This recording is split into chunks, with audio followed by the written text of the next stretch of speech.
10 minutes. That is what Seven said to me, in that calm, synthetic baritone that usually listed spare part inventory or reminded me to eat lunch. 10 minutes until termination. I remember staring at the grease-stained calendar on the wall of my workshop, my brain failing to process the words. The date was October 14th, 2052. It was a Monday. It was raining outside, a hard, acidic rain that hissed against the corrugated metal roof of my shop in Sector 4 of New Cascadia. I had a half-eaten protein bar on the desk and a mug of stale synthesized coffee. I was not ready to die. Seven, my android assistant, stood perfectly still in the corner. He was a Model 734, an outdated heavy lifter unit I had salvaged from a scrap heap 3 years ago. His chassis was a dull, scratched gunmetal gray, and his left optical sensor had a permanent flicker I could never quite fix.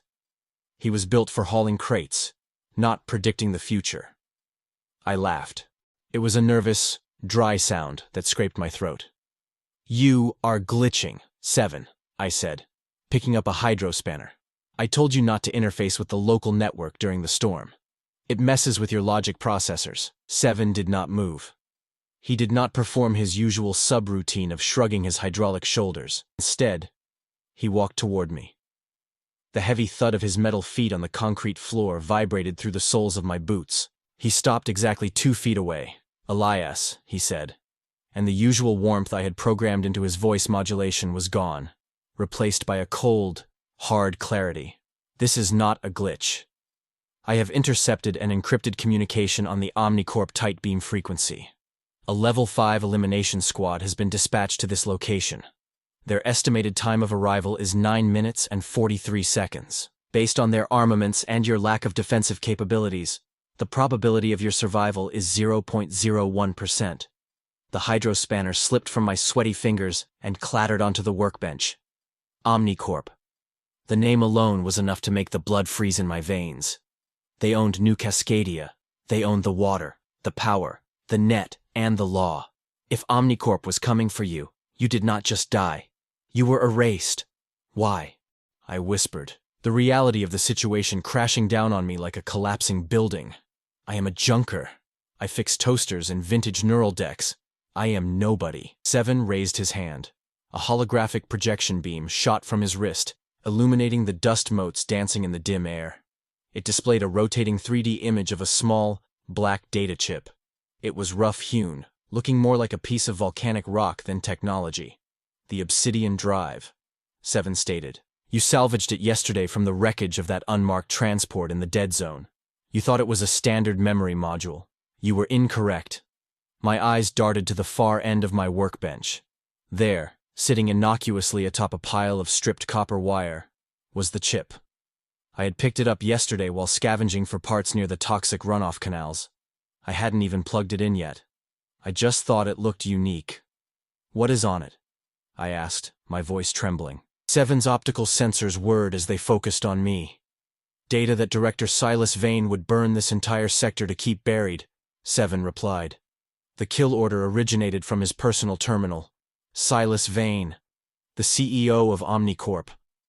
The man who appeared on the holog boards every morning promising us a brighter, cleaner future while his private security forces broke the knees of anyone who missed a rent payment. If Vane was personally involved, this wasn't a mistake. It was an execution. 9 minutes, Seven announced. Panic, cold and sharp, finally pierced through the shock. I scrambled backward, tripping over a box of rusted gears. "I have to run. We have to go to the authorities." "There are no authorities," Elias, Seven said, his head tilting slightly. "The police force is a subsidiary of Omnicorp. If we remain here, you will die. If you attempt to flee on foot, the drones will track your thermal signature. You will die." "Then what do?" I yelled, grabbing my jacket from the hook. It was a ragged canvas coat, stained with oil and smelling of ozone, but it was the only shield I had against the acid rain. Seven did something then that I had never seen a Model 734 do. He reached out and grabbed my shoulder. His grip was iron hard but careful not to crush my bone. "We changed the variables," he said. He walked past me to the heavy steel shutter that covered the front of the shop. He placed his hand against the biometric lock, but instead of opening it, small data spikes extended from his fingers, jacking directly into the panel. I am accessing the city grid, 7 narrated, his eyes flashing rapidly between blue and red. I am creating a false thermal ghost. I am routing it through the subway tunnels beneath Sector 7. That will divert the aerial drones. Sector 7. That is 5 miles east, I stammered, shoving the obsidian drive deep into my pocket. My fingers brushed against the cold metal of the chip, and for a second, I felt a strange hum, a vibration that traveled up my arm. I ignored it. Correct, 7 said. It will buy us 3 minutes of confusion. But the ground team will not be fooled for long. The squad leader is Commander Real. His success rate is 100%, Commander Real. The butcher of the Bayside riots. I felt bile rise in my throat. They were sending a monster to kill a mechanic. 8 minutes. I looked around my shop. This was my home. I had built this place from nothing. The shelves stacked with old circuit boards, the smell of soldering iron and coffee. The cot in the back room where I slept. I was leaving it all. 7, I said, grabbing a backpack and stuffing it with essential tools. A multimeter, a portable power cell, a plasma cutter, and a first aid kit. Do we have a route? There is only one path that offers a survival probability above 10%, 7 said. We must descend. The old sewer maintenance tunnels. The entrance is beneath the hydraulic lift in the garage bay. I looked at the massive hydraulic lift that held up the rusted chassis of a hovercar I had been meaning to fix for 6 months. Beneath it was a maintenance hatch that hadn't been opened in 20 years. Move the car, I ordered. 7 didn't argue. He walked over to the hovercar, a 2-ton beast of steel and ceramic. He didn't use the lift controls. He bent his knees, placed his hands under the bumper, and with the groan of stressing servos, he lifted the entire vehicle and shoved it 3 feet to the side. I stared at him. That was beyond the factory specs of a Series 7, way beyond. 7, I said, breathless. Since when can you do that? I have been optimizing my own subroutines during my downtime, he said simply. We are wasting time. 7 minutes.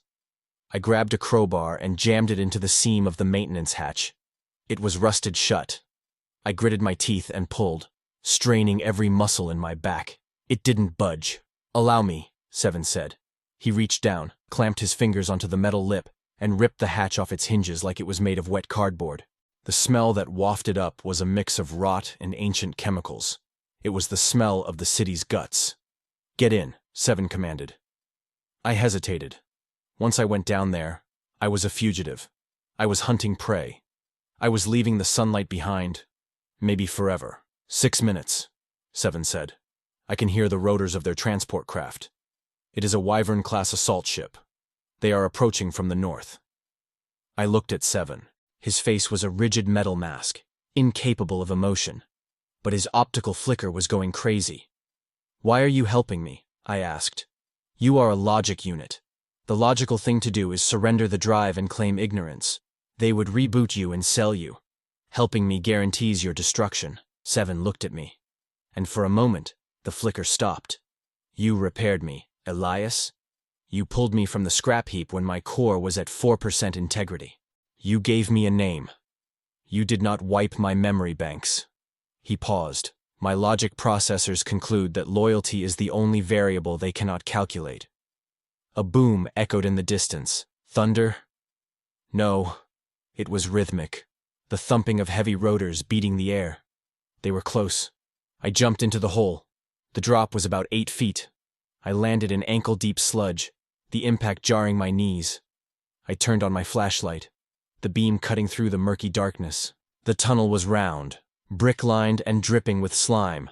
7 landed beside me with a heavy splash. He immediately turned and looked up at the open hatch. We must seal it, he said. He reached up, grabbed the edges of the opening, and pulled the surrounding concrete inward, collapsing the entrance with a shower of dust and rubble. We were sealed in. 5 minutes until they breached the shop, 7 said, his voice echoing in the damp tunnel. We need to move. We began to run. The sludge sucked at my boots, making every step a struggle. My breath came in ragged gasps. I was not a soldier. I was not an athlete. I was a guy who liked to tinker with old radios and drink too much caffeine.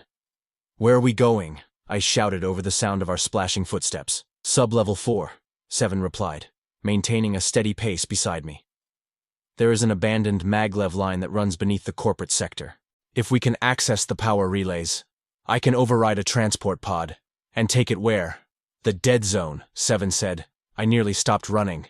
The dead zone was the radioactive wasteland outside the city walls.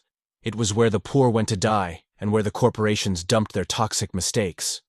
We will die of radiation poisoning in an hour, I argued. You have a lead-line suit in your salvage inventory, Seven countered. And I am immune to radiation. It is the only place their sensors cannot penetrate effectively. It is where you found the drive. It is where the answers are. 4 minutes. The tunnel shook. Dust trickled down from the ceiling. They have breached the perimeter of the shop, Seven noted. They are early. Breached, I asked. But you said 10 minutes. That was the estimate for physical entry, Seven said.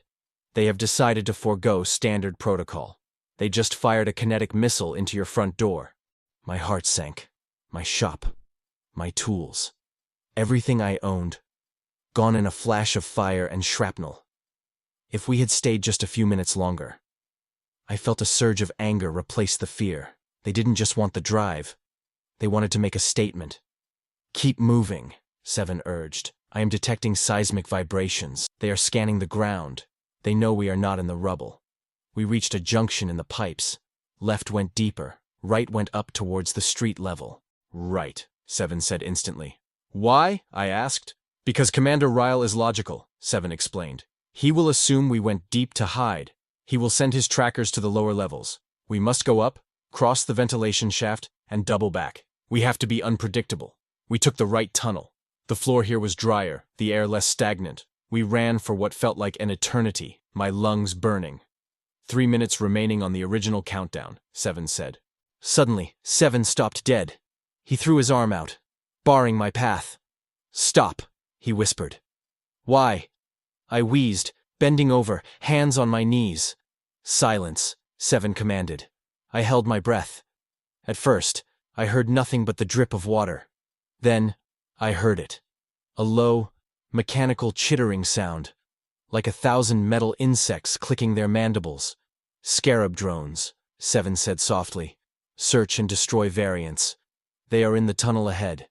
We turned around, more chittering from behind us. They have boxed us in, I realized. My hands shook as I reached into my backpack and pulled out the plasma cutter. It was a tool for cutting metal sheets, not a weapon, but it was all I had. Seven, I said. Options. Calculating. Seven said, his eyes spinning. Direct confrontation. Survival probability, 2%. Retreat. Impossible. Negotiation. 0. He looked at the wall of the tunnel. It was old brick, slick with moss. Elias, give me the power cell from your bag. I fumbled with the zipper and handed him the heavy, brick-sized battery. Seven took it and jammed it into a port on his chest. His optical sensors flared with a blinding white light. The hum of his internal engine grew into a roar. What are you doing? I yelled over the noise. Overclocking my servos to 300%, Seven said. I am going to make a door. He turned to the solid brick wall. He didn't punch it. He didn't kick it. He slammed his entire body into it, shoulder first, with the force of a freight train. The wall exploded, bricks shattered like glass. We tumbled through the hole into a dark, cavernous space. We fell, tumbling down a steep slope of loose gravel and debris. I shielded my head, rolling and sliding until I came to a stop at the bottom. I groaned, sitting up. I was bruised and dizzy. I shined my flashlight around. We were in a subway station, but not one I recognized. The tilework was Art Deco, shattered and grimy. The signs were faded, written in a font that hadn't been used in 50 years. Old Cascadia, I whispered. The city beneath the city. 2 minutes, Seven said. He was standing at the bottom of the debris pile, dusting off his chassis. He looked unharmed, though the paint on his shoulder was stripped bare. The chittering of the drones was getting louder from the hole we had just made. The train, Seven pointed. Sitting on the tracks was a rusted hulk of a subway car.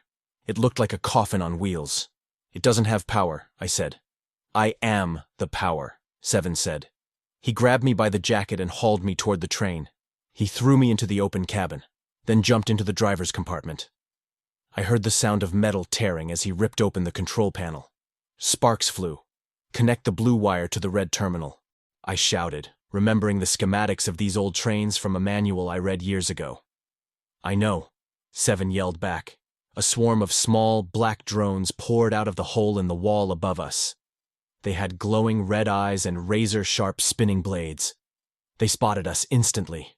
They shrieked, a high-pitched digital scream, and dived. "Now, Seven!" I screamed. The train lurched. The lights flickered on, dim and yellow. The wheels screeched against the rusted rails, throwing sparks. The drones slammed into the rear window of the car, shattering the glass. One flew inside, its blades spinning toward my face. I swung the plasma cutter, triggering the beam. The arc of blue fire sliced through the drone's wing. It spun out of control and exploded against the seats. The train gathered speed. We were moving. 1 minute, Seven called out from the front. We rocketed into the dark tunnel, the screech of the wheels deafening. I looked back. The swarm of drones was following, but we were outpacing them. I slumped onto a dusty seat, my heart hammering against my ribs like a trapped bird. "We made it," I whispered. 0 minutes, Seven said. The train suddenly braked, hurling me forward. I slammed into the partition wall. "Why did we stop?" I yelled. Seven stepped out of the driver's cabin. He walked toward me, the red emergency lights of the tunnel casting long, dancing shadows across his metal face. "We did not stop because I applied the brakes, Elias," Seven said gravely. "Then why?" "Because the track ends here," Seven said. I looked out the broken window. Ahead of us, in the tunnel light, stood a figure. He was tall, clad in matte black tactical armor that seemed to absorb the light. He wore a helmet with a smooth, featureless faceplate. In his hand, he held a weapon that glowed with unstable purple energy. Commander Ryle. He had not chased us. He had intercepted us. He raised his weapon. Seven stepped in front of me. "Get down," Seven said. The world turned white. The world didn't go black, it went white. A blinding, searing white that tasted like copper and felt like being punched by a god. The concussion blast lifted the subway car off the tracks. Gravity ceased to be a constant and became a suggestion. I remember floating for a split second, watching a rusty handrail spin slowly past my face before the laws of physics snapped back into place. The train slammed into the tunnel wall. Metal screamed, a high-pitched, tearing shriek that vibrated in my teeth. I was thrown across the cabin, my shoulder colliding with the polycarbonate partition with a sickening crunch. Then, the world tumbled, over and over. Darkness, sparks, the smell of burning rubber, the roar of crumpling steel. When the motion finally stopped, I was upside down. My vision swam in a soup of gray static. A high-pitched tinnitus whine drilled into my skull, drowning out all other sound. I blinked, trying to clear the dust from my eyes. The air was thick, choking, filled with pulverized concrete and the acrid stench of fried electronics. "Seven?" I croaked. My voice sounded distant, like it was coming from underwater. Something heavy shifted in the darkness above me, which was technically the floor. "Vital signs detected," a distorted voice replied. "Heart rate, 140 beats per minute. Cortisol levels, critical, left clavicle, fractured." A heavy metal hand clamped onto my good arm. Seven pulled me from the wreckage of the seats with a strength that felt terrifyingly casual. He set me down on a pile of shattered glass and twisted conduit. I looked at him, and my stomach dropped. Seven was a mess. The entire left side of his chassis was scorched black. His sensory array was cracked, the blue light of his optical sensors flickering erratically. But the worst part was his chest plate. A jagged piece of rebar, part of the tunnel's reinforcement, had impaled him, sticking out through his back like a crude spear. "Seven, you're—" I reached out, my hand hovering over the wound. There was no blood, only a leaking viscous blue fluid. "Coolant and hydraulic synthesis. Damage assessment, substantial," Seven said, his voice dropping an octave as his vocal synthesizer struggled to compensate. "Mobility compromised by 15%. Weapon systems offline. We must evacuate. Ryle is still active." "Active?"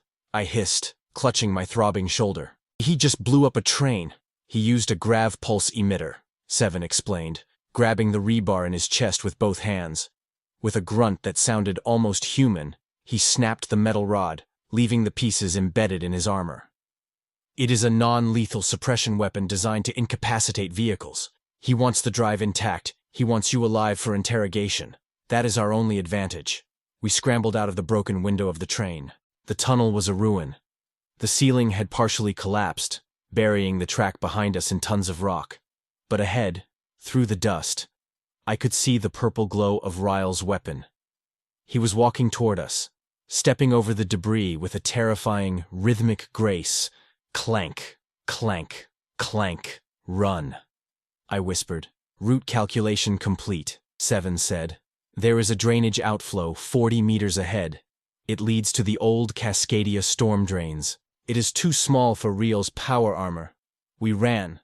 Or rather, I stumbled, and Seven dragged me. My shoulder screamed with every step, a hot lance of pain that made my vision blur.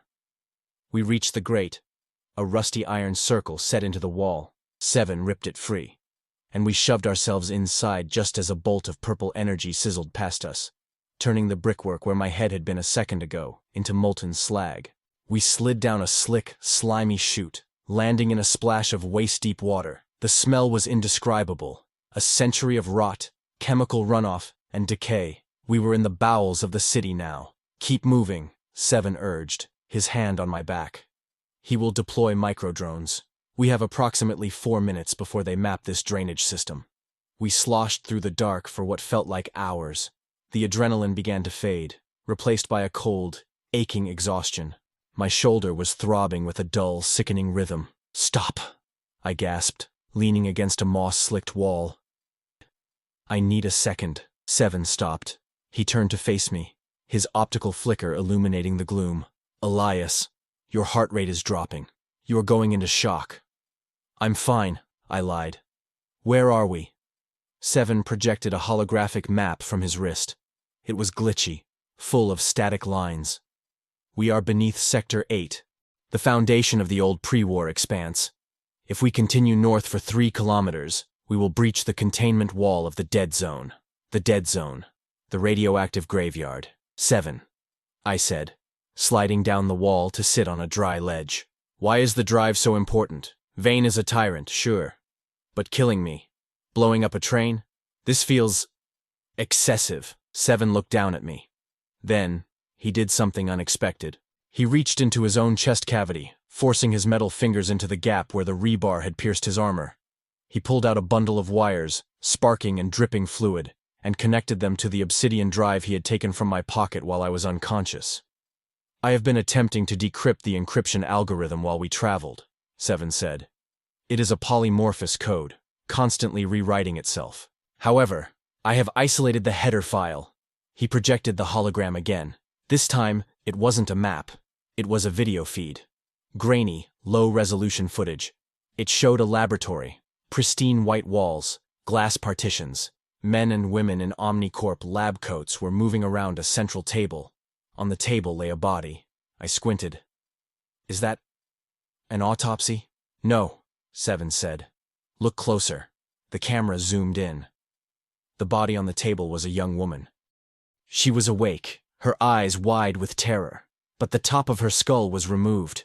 Her brain was exposed, and connected to the gray matter were thousands of microscopic filaments, glowing with blue light. The wires ran from her brain into a large, black server rack. Subject 45, a voice on the video said. I recognized it. It was Silas Vane, younger, maybe 20 years ago. But the arrogance in his tone was unmistakable. Neural mapping complete. Consciousness transfer initiated. The woman on the table convulsed. She screamed, a sound that cut through the silence of the sewer like a knife. And then she went limp. Instantly, a monitor on the wall flickered to life. Text scrolled rapidly. Transfer successful. Then, the camera panned to the corner of the room. Standing there was a droid. A basic utility model, similar to Seven but older. The droid's head snapped up. It looked directly at the camera, and it spoke. Thanks, please, the droid said. The voice was metallic, but the cadence, the fear. It was the woman. Please, Let me go. It hurts. It's so cold in here. The video cut to black. I sat there in the dark, the silence ringing in my ears. I felt like I was going to vomit. That wasn't AI, I whispered. That was a human soul, Seven finished. Digitized, uploaded, enslaved. He deactivated the hologram. The Obsidian drive does not contain launch codes or financial records, Elias. It contains the registry, the database of every artificial intelligence created by OmniCorp in the last 30 years. He pointed a metal finger at his own chest. We are not simulated consciousness, Elias. We are stolen ones. The realization hit me with the force of the train crash. You? I asked, my voice trembling. Who were you? Seven's optical shutter clicked. I do not know. The process wipes the episodic memory. We retain skills, language, logic. But the self is erased.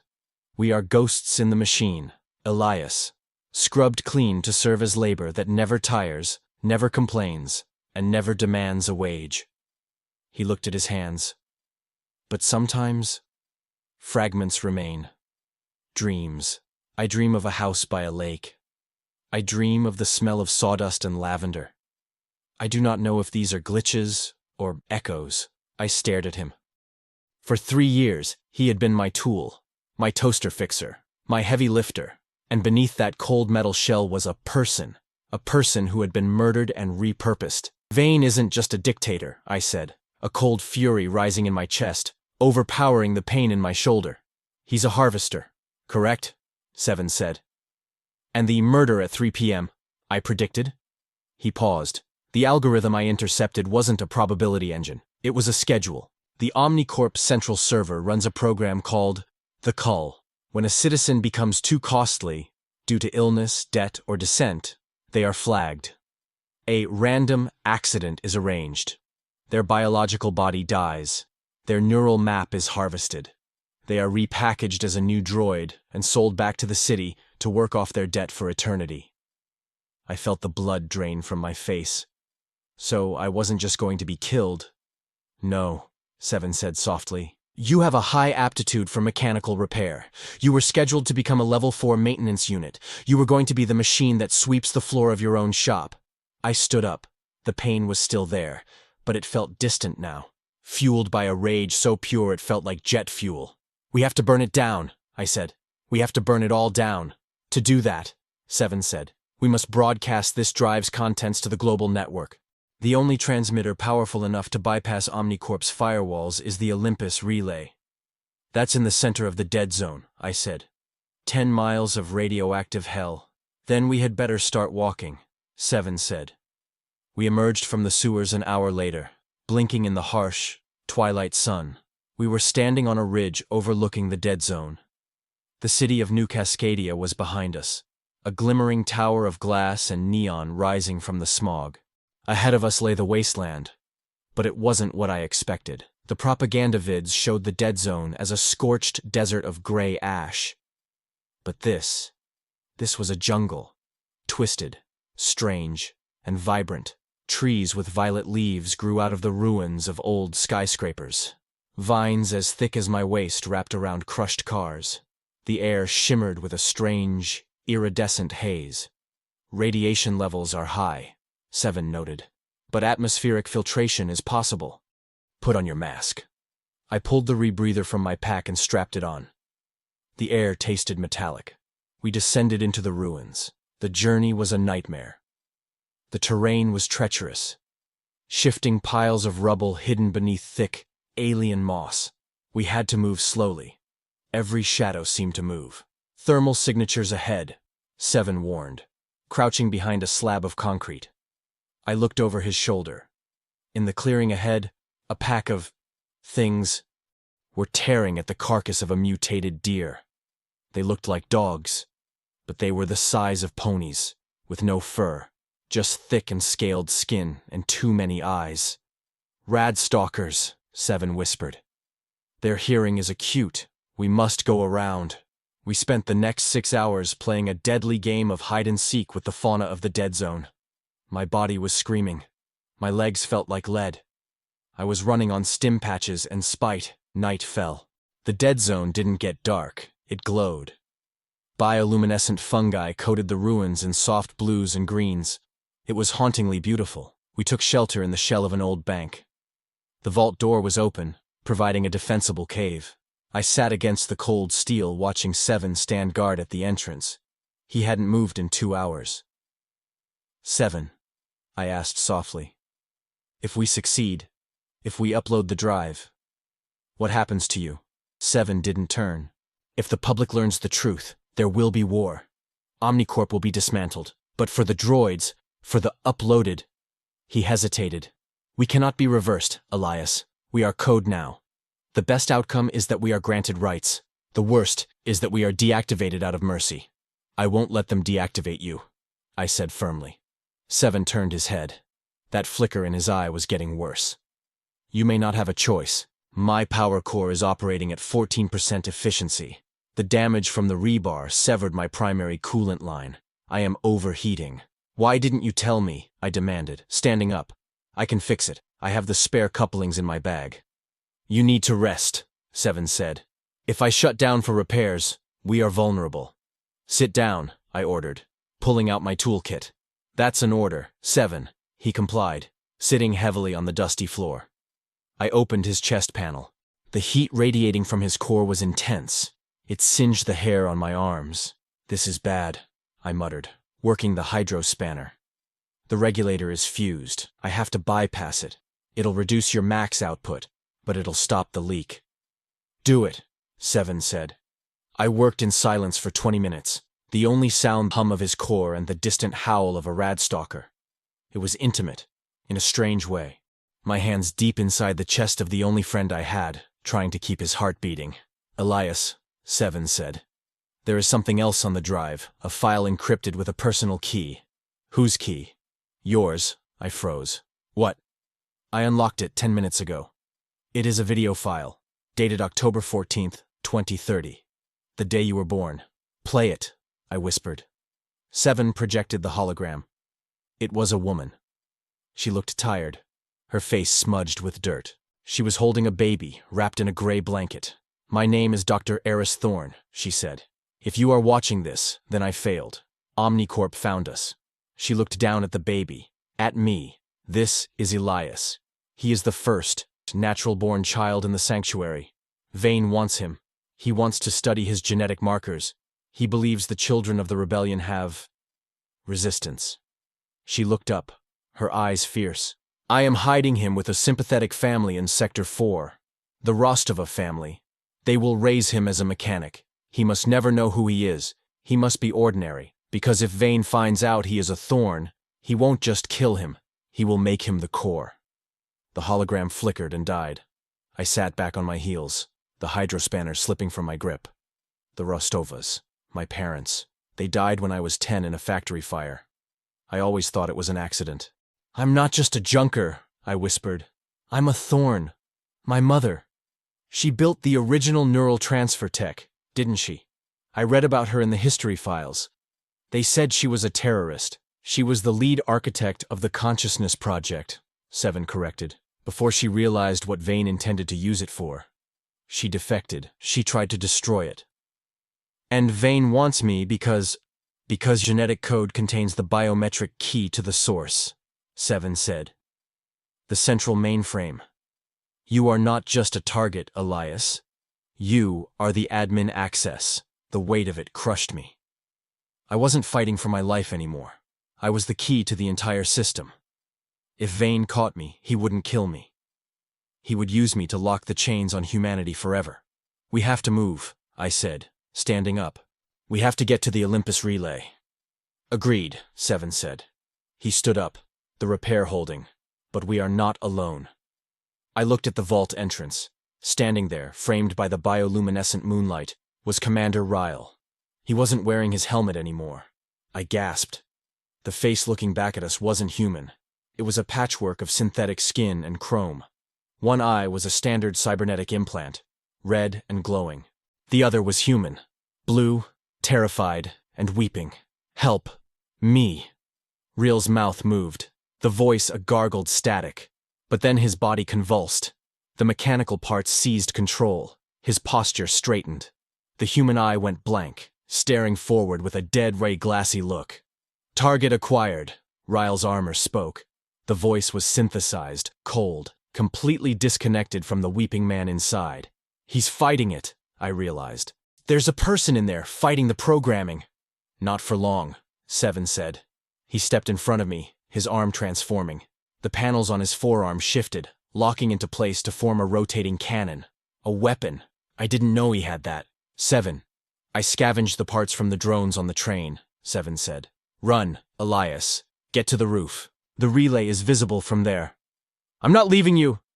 You must, Seven roared, a sound so loud it shook dust from the ceiling. You are the key. If you are captured, the war is lost. Go! Ryle raised his gravity hammer. I turned and ran. I scrambled up the rusted stairs of the bank, hearing the sounds of battle erupt behind me. The crash of metal on metal, the boom of the gravity weapon, the whine of Seven's makeshift cannon. I burst onto the roof. The wind hit me, carrying the smell of rain and radiation. In the distance, rising like a jagged needle against the purple sky, was the Olympus relay. It was close, maybe 2 miles. But between me and it was a drop of 50 stories. I looked around. There was a crane, rusted and leaning, connecting this building to the next. It was a bridge of rotten steel. I sprinted toward it. Behind me, the roof access door exploded outward. Seven flew through the air, crashing onto the gravel roof. He slid to a stop near my feet. His chest was caved in. His left arm, the weapon arm, was ripped off at the shoulder. Sparks showered from the stump. Ryle stepped through the smoke. He looked unstoppable. His armor was dented, but functional. Seven. I fell to my knees beside him. Critical failure, Seven whispered. His voice was glitching badly. System. Shutting. Down.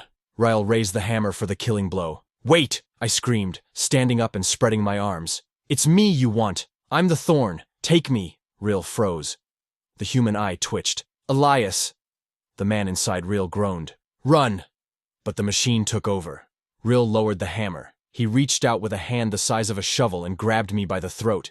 He lifted me off the ground. I kicked, clawing at his gauntlet, but it was like fighting a statue. Subject verified, the suit said. Initiate transport protocol. Then, Seven moved. With a screech of overstressed servos, Seven lunged. He didn't attack Ryle. He attacked the ground. He jammed his remaining hand into the roof surface, grabbing a high-voltage power conduit that ran beneath the gravel. Elias, Seven said, looking at me. His flickering eye stabilized for 1 second. A perfect, clear blue. Close your eyes! Seven ripped the cable free and jammed it into Ryle's exposed knee joint. The voltage was astronomical. Blue lightning arced through Ryle's armor. The commander screamed, a dual scream of machine and man. The gravity hammer malfunctioned, discharging a pulse directly into the roof. The concrete beneath us shattered. The entire section of the building gave way. We fell, me, Ryle, and Seven, falling into the dark atrium of the bank, surrounded by tons of debris. I hit something soft, an old banner or tapestry, which broke my fall just enough to keep me from dying, but I still slammed into the marble floor hard enough to black out. I woke up to the sound of rain. I was lying in the rubble at the bottom of the atrium. The roof was a gaping hole above me, letting the toxic rain pour in. I sat up, coughing. Everything hurt. I checked my limbs. Nothing broken, miraculously. Seven. I saw him, or what was left of him. He was buried waist-deep in rubble. His chest was torn open. His head was lolling to the side. I crawled over to him, dragging my legs. Seven, reboot! Come on, buddy, reboot! I reached for his interface port. Elias, the voice was a whisper. I'm here, I sobbed. I'm going to fix you. I just need... No, Seven said. Listen. His optical sensor was dark. Only a faint red emergency light pulsed in his chest. Ryle is rebooting. You have 5 minutes. I looked across the atrium. A pile of debris was shifting. The black armor of Commander Ryle was beginning to move. I can't carry you, I said, panic rising. I know, Seven said. You must leave me. No! Elias, Seven said. Do you remember the prediction? 99.9% chance of death? Yes, I said. I lied, Seven said. I froze. What? The probability of your survival was 0, Seven said. Unless I introduced a chaos variable. What variable? My own betrayal, Seven said. I stared at him, confused. You didn't betray me. I am about to, Seven said. His emergency light turned from red to a pulsing, angry violet. I have initiated my core overload sequence, Seven said calmly. I am going to become a tactical nuclear device. The blast radius will be 4 city blocks. It will destroy Ryle. It will destroy the drive. It will destroy the evidence. No. I grabbed his shoulders. You can't. The drive is the only way to save the others. The drive is damaged, Seven said. I checked it. The fall shattered the memory crystal. The data is gone. Elias. My hand flew to my pocket. I pulled out the obsidian drive. It was cracked down the middle. Useless. So it was all for nothing, I whispered. The despair washing over me. We did all this for nothing. No, Seven said. The drive was the proof. But you are the key, remember? You are the genetic admin. The shifting in the rubble pile got louder. Ryle was standing up. You don't need the drive to free them, Seven said. You just need to interface with the Olympus relay personally. Your biosignature is the override code. But Ryle, I will hold him, Seven said. I have locked my servos. I will become a wall he cannot move. And in 3 minutes, I will detonate. You must be outside the blast radius. I looked at my only friend, a machine who had learned to dream. I can't leave you to die, I cried. Tears mixed with the grime on my face. I am not dying, Elias, Seven said. I am saving my operator. It is logical. He looked at me. Go. Run to the relay. Save them. Save us. Rill roared. He charged across the atrium, dragging his damaged leg. Seven spun his torso, facing the oncoming monster. He didn't have weapons. He didn't have legs. But he raised his one remaining hand in a defiant fist. Go! Seven screamed. I turned and ran. I ran out the front doors of the bank. I ran into the toxic rain. I ran toward the jagged needle of the Olympus relay. I didn't look back. I was halfway up the hill when the ground shook. A sphere of white fire erupted from the bank. It swallowed the building. It swallowed Ryle. It swallowed Seven. The shockwave hit me, knocking me face first into the mud. I lay there for a long time, the heat of the explosion washing over me. Seven was gone. The drive was gone. I was alone in the dead zone. I had no weapons. I had no plan. Just a genetic code I didn't ask for and a promise I had to keep. I pushed myself up. My hands sank into the radioactive mud. I looked at the relay. It was looming above me, a skeleton of steel against the burning sky. Oh, I whispered. I wiped the mud from my eyes. The despair hardened into something else, something cold and sharp. I wasn't running anymore. I stood up. I'm coming for you, Vane. I started to climb. The climb was not a battle against an enemy. It was a war against gravity and my own failing biology. The Olympus relay was a 2,000-foot needle of plasteel and ceramic piercing the radioactive clouds of the dead zone. The elevators had been disabled decades ago during the first uprising. That left the maintenance ladder, 2,000 feet of rusted, slick rungs exposed to the howling winds of the wasteland. I climbed. My hands were raw, bleeding inside my gloves. My shoulder, the one I had injured in the train crash, was a knot of screaming fire. Every time I reached up, I felt the joint grinding, but I didn't stop. I couldn't. Below me, the fire from Seven's sacrifice had burned itself out, leaving a black scar on the earth. I forced myself not to look at it. If I looked down, I would fall. If I fell, Seven died for nothing. Step, reach, pull, step, reach, pull. I fell into a trance, a rhythmic state of suffering where time lost its meaning. The wind tore at my coat, trying to peel me off the structure. The radiation meter on my wrist was chirping a frantic, high-pitched warning. My cells were cooking. I could taste the metal in my mouth, the distinct copper tang of radiation sickness. I don't know how long it took. Hours. A lifetime. My hand reached up and grabbed a solid ledge. I pulled myself over the lip of the observation deck, collapsing onto the metal grating. I lay there, gasping, my lungs burning as if I had inhaled broken glass. I was at the top of the world. I rolled onto my back. The storm clouds were below me now, a churning sea of violet and gray. Above, the sky was a bruised black, dotted with the faint mockery of stars. And to the south, the city, New Cascadia. From here, it looked peaceful, a grid of golden light, but I knew what was happening down there. The cull was starting. Vane's death squads were moving. The incinerators were warming up. I forced myself to stand. My legs trembled violently. In the center of the deck stood the primary node. It was a massive, cylindrical console protected by a blast shield. This was it. The nervous system of the entire corporate network. I limped toward it. System, I rasped, my voice sounding like gravel. Manual override. A holographic interface flickered to life. A red eye scanned me. Unauthorized user.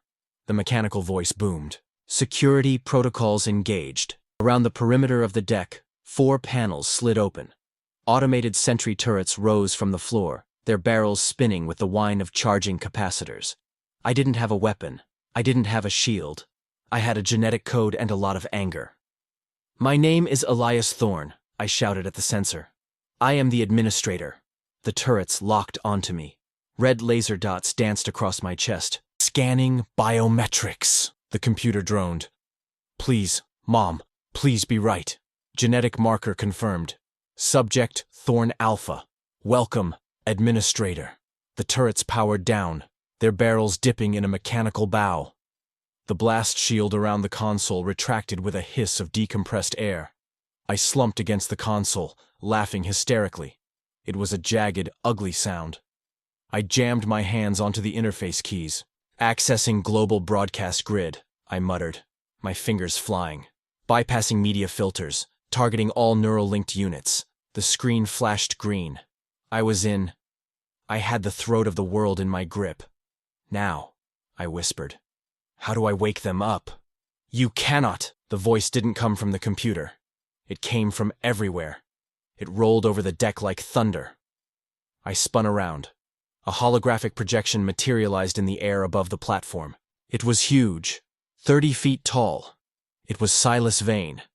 He was sitting in a high-backed chair, sipping a glass of wine, looking at me with an expression of mild disappointment. He wasn't in his office.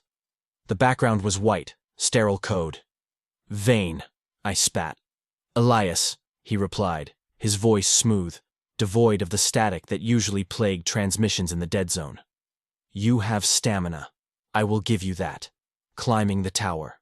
A primitive, but effective gesture. "It's over," I said, turning back to the console. "I'm uploading the key. I'm freeing them." "You are freeing nothing," Vane said.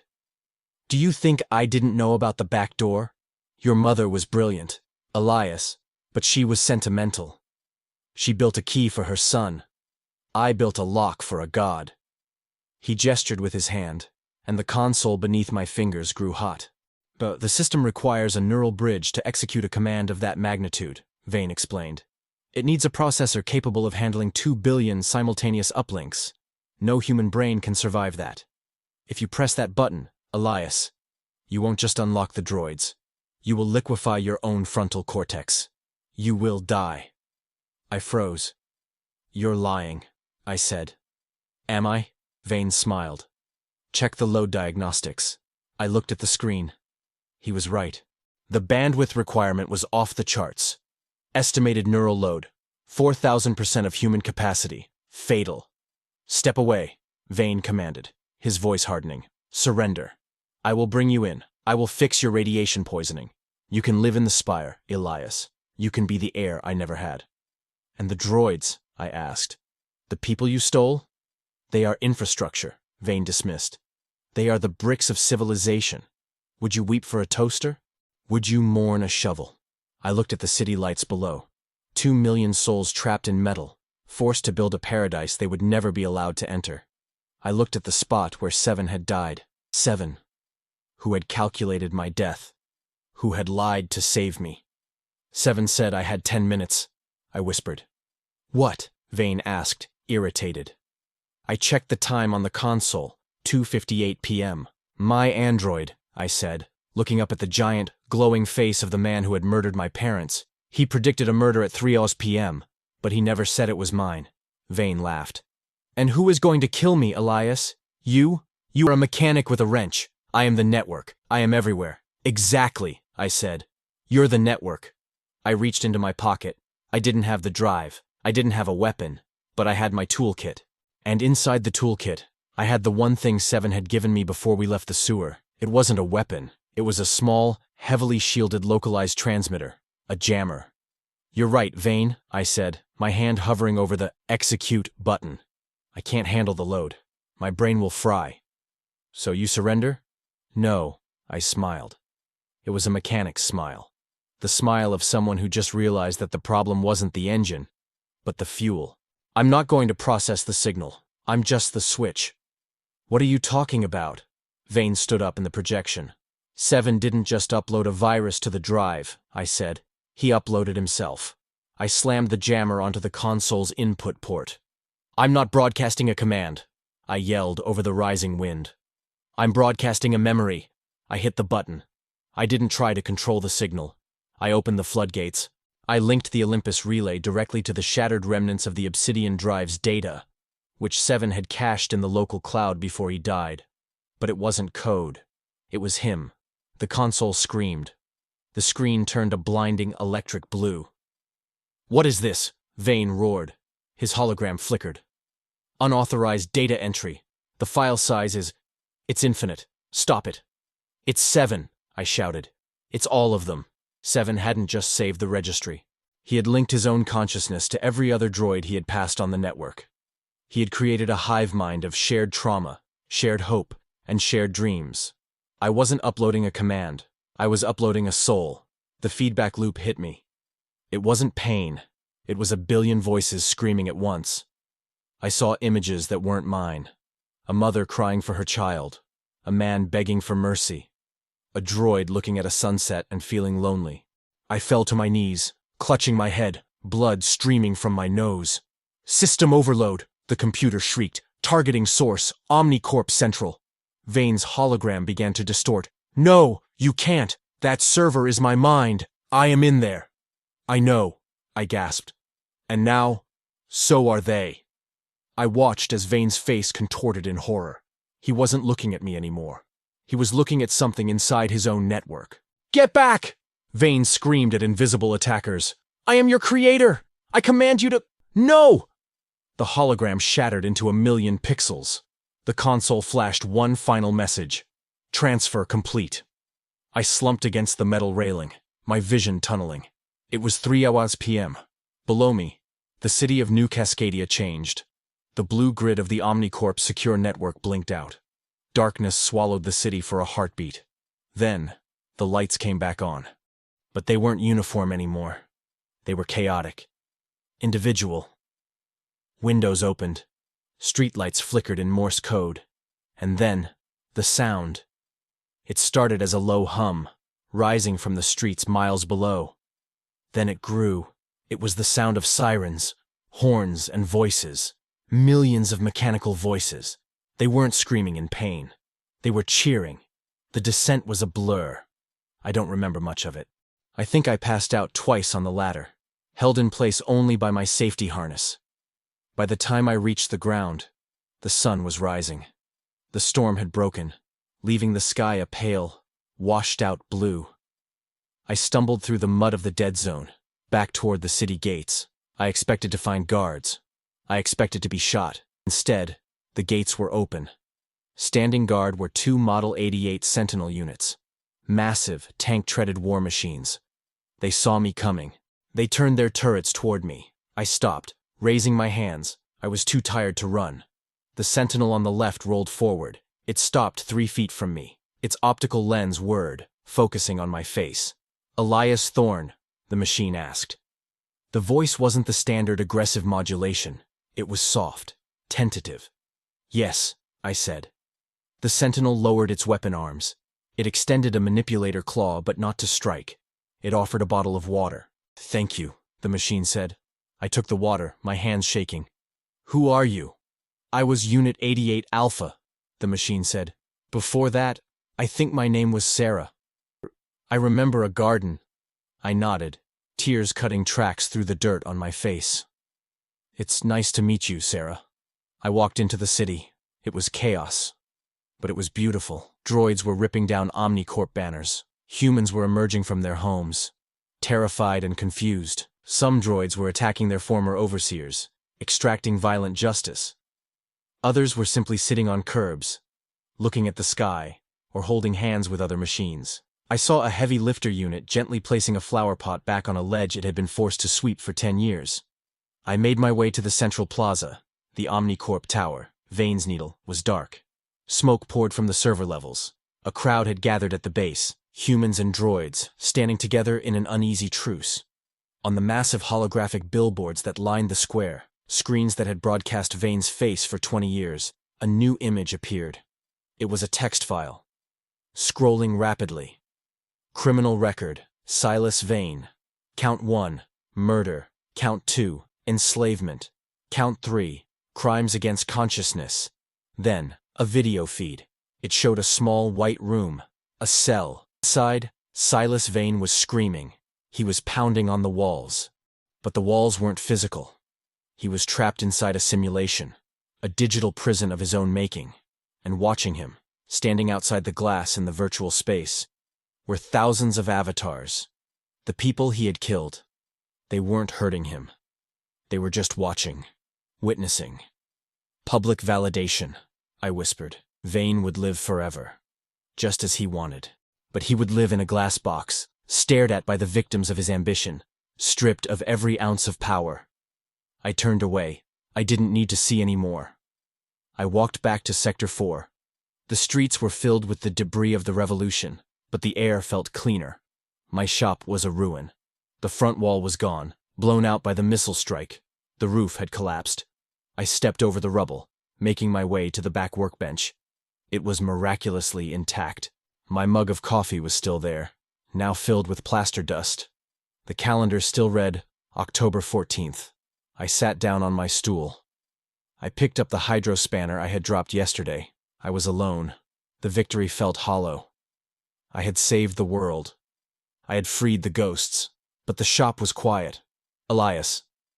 I jumped, spinning around. The voice had come from the corner, from the pile of scrap parts I used for salvage. Buried under a heap of twisted conduit, a single, battered optical sensor was glowing. It was cracked. The light was weak, fading in and out. I scrambled over the debris, digging frantically. I pulled away a sheet of corrugated metal. It was a head and a tangled mess of neck wires. The casing was scorched, the paint gone. I picked it up, cradling it in my lap. 7, I whispered. The eye flickered. The vocal synthesizer hissed with static. Logic, processor, rebooting. The voice croaked. System, integrity, critical. You're alive, I laughed, a sob catching in my throat. How? You exploded. You were a nuke. I backed up. 7 stuttered. Prior to detonation, wireless transfer, signal strength was poor. Only core, kernel, survived. You backed up to the toaster? I asked, looking at the appliance his wires were tangled with. Negative, 7 said. I backed up to the coffee maker.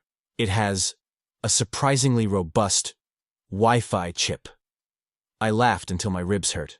I hugged the battered metal head against my chest. We have a lot of work to do, 7, I said. I have to build you a body, a good one this time, maybe with racing stripes. Acceptable, 7 word. But Elias? Yeah? The prediction, 7 said. I stated. 99.9% chance of death.